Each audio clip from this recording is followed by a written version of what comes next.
Prezados irmãos, prezadas irmãs, como católicos, como cristãos, a nossa missão vai muito além do que sermos pessoas boas.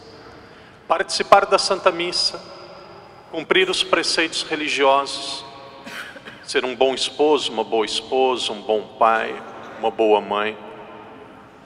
Tudo isso é uma missão que deve ser realizada por todos nós que temos esta vocação. Porém, nós que somos cristãos, nós que somos católicos, principalmente aqueles que estão na Santa Missa, têm uma missão que vai muito além de ser uma pessoa boa, coerente, uma pessoa que não comete grandes pecados.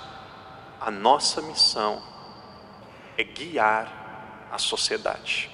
Guiar a sociedade não significa que nós somos melhores do que as outras pessoas. Porém, a nossa missão não é apenas cuidar de nós mesmos. A nossa missão é ser sinal de luz da presença de Deus no mundo. E entre todos os desafios que nós temos, alguns podem dizer: Padre, o grande desafio para nós cristãos é como controlar o nosso dinheiro, não viver esbanjando dinheiro. Outros podem dizer: o maior desafio é o desafio da castidade. Outros poderiam até dizer: Padre, o maior desafio é o desafio de não me deixar vencer pela preguiça, estar na igreja e rezar.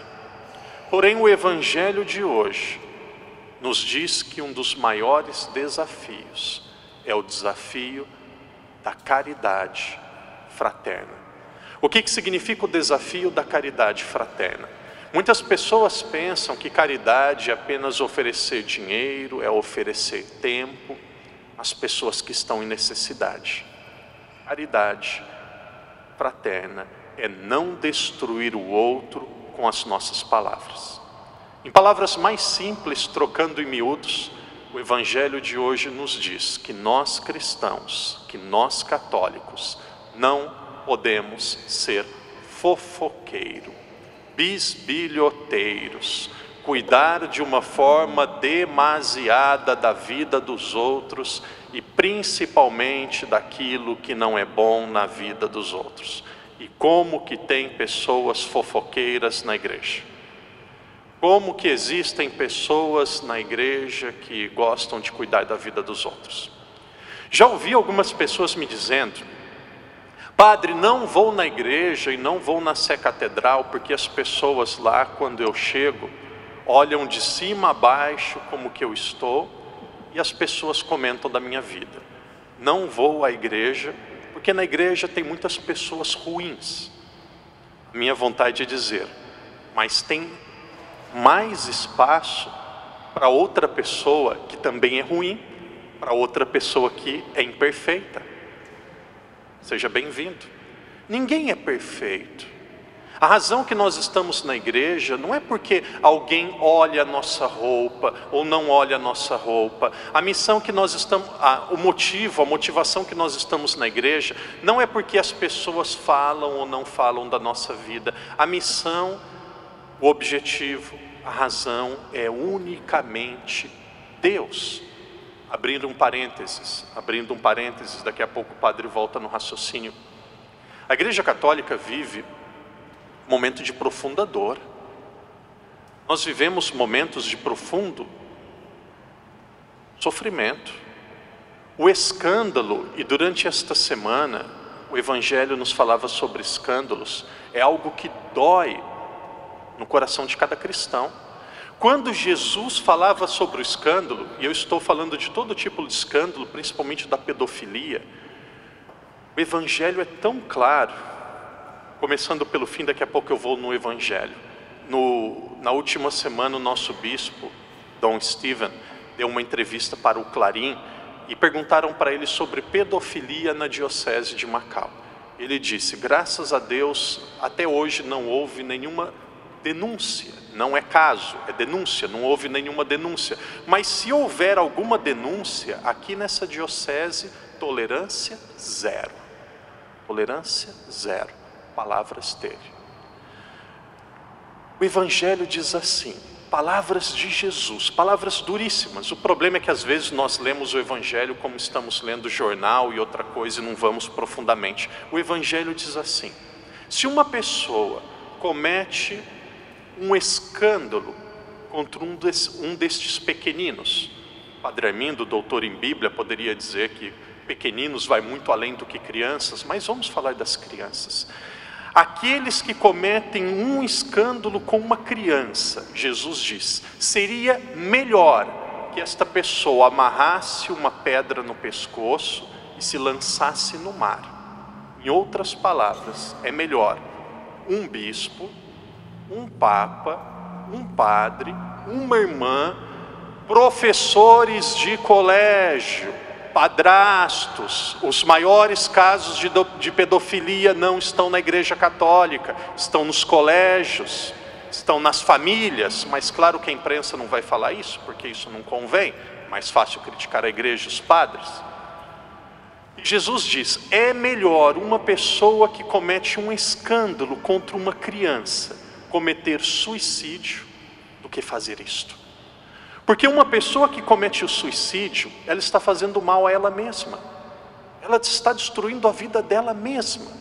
Mas uma pessoa que faz mal ao outro, a uma criança, ela destrói não só a vida de uma criança, ela destrói uma história, ela destrói uma família. Porém, acredito que todos vocês têm clareza disso e sabem, o padre nem precisaria dizer. A maioria dos padres, a maioria das pessoas que estão na igreja, são pessoas boas, são pessoas corretas, são pessoas que vivem justamente. Porém, uma árvore que cai faz mais barulho do que 10.000 árvores que crescem. Nunca ouvi ou não se encontra com facilidade nenhum repórter entrevistando um padre missionário e perguntando dos seus desafios. Nunca ouvi nenhum repórter entrevistando uma irmã na África e dizendo que mais da metade das obras assistenciais que são realizadas na África são realizadas pela Igreja Católica e por missionários. Isso não interessa. Se houvesse apenas um escândalo, já seria uma vergonha, já seria algo que não deveria acontecer. Porém, eu gostaria de dizer a cada um de vocês, o motivo que vocês estão na igreja não é padre. Daqui a pouco eu vou embora. Eu sendo bom ou ruim, eu vou embora. Os seminaristas, se Deus quiser, serão ordenados padres. Se Deus quiser, José Maria e Adriano serão padres e bons padres. Um dia eles passarão. O bispo, um dia passará. O nosso Santo Padre, o Papa já está com 82, 83 anos, um dia vai passar. A razão que nos traz a igreja é Jesus Cristo. Ponto. Jesus Cristo. O que me fez ser padre é a Eucaristia. E o que me mantém na igreja é a Eucaristia. É a Eucaristia. É a Eucaristia. Sabe qual que é um dos maiores problemas da maioria dos católicos? A maioria dos católicos conseguem fazer uma ótima análise de conjuntura da igreja, conseguem perceber as falhas, os erros, os limites, o que poderia ser diferente, mas eu pergunto a você, o que você está fazendo para a igreja ser melhor? Nos ajuda com as leituras? É catequista? Faz adoração pela igreja?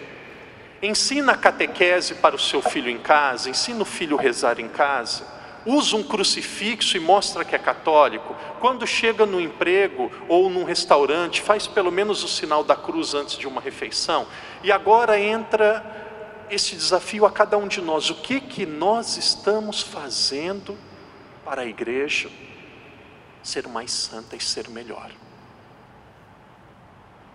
Parênteses fechados, voltemos ao Evangelho. O Evangelho nos diz que uma das realidades mais difíceis para nós seres humanos termos domínio é a caridade fraterna. E a caridade fraterna, Jesus está dizendo sobre fofoca, destruir os outros com palavras. Algumas pessoas dizem assim, perdão das mulheres, homem também faz isso, mas agora as mulheres eu acho que talvez têm mais dificuldade de controle. Não estou dizendo que é todas, nem sou machista, mas as mulheres têm um pouco mais de dificuldade. Algumas dizem assim: padre, não é fofoca, padre, não estou falando mal da vida de ninguém, estou apenas partilhando, padre, é apenas uma constatação. Não, tá bom, pode ser constatação, pode ser apenas uma partilha, mas também é falar mal da vida do outro, é fofoca. Muito mais do que falar e dizer dos malefícios de destruir a vida de uma pessoa, nós precisamos ver os remédios. Conta uma história. Uma vez foram procurar o bispo de Milão, Santo Ambrósio, e uma senhora, depois de pedir conselho para ele várias vezes, um dia o bispo disse assim: minha senhora, eu tenho um conselho e faça isso que a sua vida vai melhorar muito. E ela disse: o que eu devo fazer, senhor bispo? Pegue uma galinha ou um galo, despene a galinha, o galo, coloque todas as penas em uma sacola e depois volte aqui para conversar comigo. E aí aquela senhora disse: o bispo está ficando doido. O bispo tinha que mandar eu rezar o terço, mandar eu ir para a igreja. Agora o bispo manda eu pegar uma galinha, um galo, despenar, trazer as penas para a igreja. Esse bispo está maluco. Mas é o bispo, vamos obedecer. Depois de alguns dias, aquela senhora voltou toda feliz com as penas e mostrou para o bispo. E o bispo falou: boa filha, 30% do caminho está percorrido, agora vamos para mais 30%. Pegue todas estas penas, um cavalo, e quando você estiver galopando bem rápido com o cavalo, solte todas as penas e deixe as penas irem para o ar, e depois de alguns dias volte e me procura. É agora que ele está ficando maluco mesmo. Mandou eu despenar o galo, a galinha, trazer as penas. Eu nem sei montar em cavalo, e agora está me mandando montar em cavalo e soltar todas as penas. É o bispo. Santa Teresa de Ávila diz assim: quem obedece não erra. Mesmo Santa Teresa de Ávila sendo do século XVI, Santo Ambrósio sendo do século IV, do século V, ela foi e obedeceu. E o bispo falou: depois que você fizer tudo isso, você volta para conversar comigo. E aí tem os 40 finais, se nós encerramos a penitência, ou o que você deve fazer. Soltou todas as penas, voltou e conversou com o bispo. E o bispo disse assim: minha filha, quase pronto, só falta uma coisa. Volta, recolhe todas as penas, traz todas as penas e me devolve. E aí ela ficou brava com o bispo, falou: senhor bispo, como que eu posso recolher todas as penas e trazer? Sumiu, desapareceu. E ele disse assim: quando você fala mal da vida de alguém, quando você fofoca e destrói uma pessoa com as suas palavras, é como soltar pena ao ar, não tem volta. Você falou mal da Maria para a Lúcia, e você diz assim: Maria, você é minha melhor amiga, eu tenho que dizer algo para você. E você diz: sabe qual que é o problema? A Maria é sua melhor amiga, mas a Maria também tem uma melhor amiga, que também tem uma melhor amiga, que também tem uma melhor amiga, e depois não tem mais volta. É algo muito grave, é algo muito grave. Padre, como que nós podemos controlar e não falar mal da vida dos outros? Eu penso que algumas coisas nós precisamos falar e partilhar, e não é mentira, mas procure um padre e fale em segredo. Mas como que nós podemos resolver este problema? O Evangelho de hoje nos dá a primeira e a segunda dica. 2 remédios para vencermos a tentação da fofoca, da maledicência, do pecado contra a fraternidade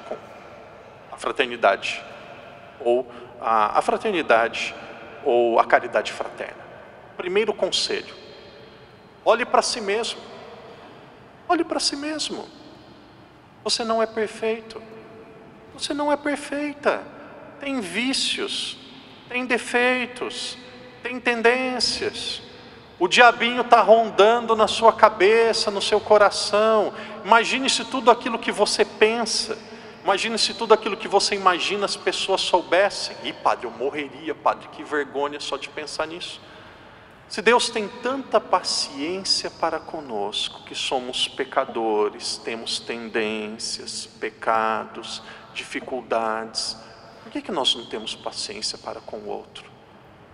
Olhe para si, olhe para si. A mesma paciência que Deus tem para conosco, o mesmo que nós não queremos que outro faça para conosco, nós não devemos fazer para com o outro. Segundo remédio, nós precisamos estar próximos e unidos a Deus. Existe algo na teologia que nós chamamos de estado de graça. Estado de graça é quando nós não estamos em pecado mortal, estamos próximos a Deus. Eu não consigo entender como um católico, uma pessoa que vem na igreja, pode cometer um pecado mortal, um pecado grave, não buscar a confissão. Não pode. Como que uma pessoa que está em pecado grave, em pecado mortal, não busca a confissão e ainda recebe a Eucaristia? Não pode. Como que uma pessoa que está em pecado mortal, em pecado grave, quer viver em paz, ter sabedoria e força para vencer as dificuldades que tem na vida? Não terá. O fruto vem da árvore, e a árvore, para ter vida, precisa ter seiva, e a seiva é o Espírito Santo, que é derramado em todos nós, através da nossa união com Deus. Católico, católica. Na próxima quarta-feira nós começamos a quaresma, dia de guarda, dia para estarmos na igreja. Temos missa de manhã, missa à tarde, missa à noite em vários lugares. Pense assim e diga para você: o que eu preciso mudar nesta quaresma? O que está desorganizado na minha vida? O que pode ser diferente? Conversando com você, com Deus, dê passos concretos para muito mais do que ser um bom cristão, ser um sinal da presença de Deus e um guia na sociedade. Em silêncio, façamos agora a nossa oração. Em silêncio, peçamos a Deus esta graça, a graça de não destruirmos os outros com as nossas palavras. Pai amado, Pai querido, ajudai-nos a sermos pessoas coerentes, luz e sal da terra. Jesus, que estas palavras que no Evangelho de hoje não são dirigidas aos fariseus, que neste sermão da planície de São Lucas, essas palavras dirigidas aos discípulos, sejam dirigidas a cada um de nós. Que nós tenhamos a coragem e principalmente a humildade de tirarmos a trave que está no nosso olho, e tenhamos a força e a coragem de nos aproximarmos de Deus, nos aproximarmos através dos sacramentos da vida de oração.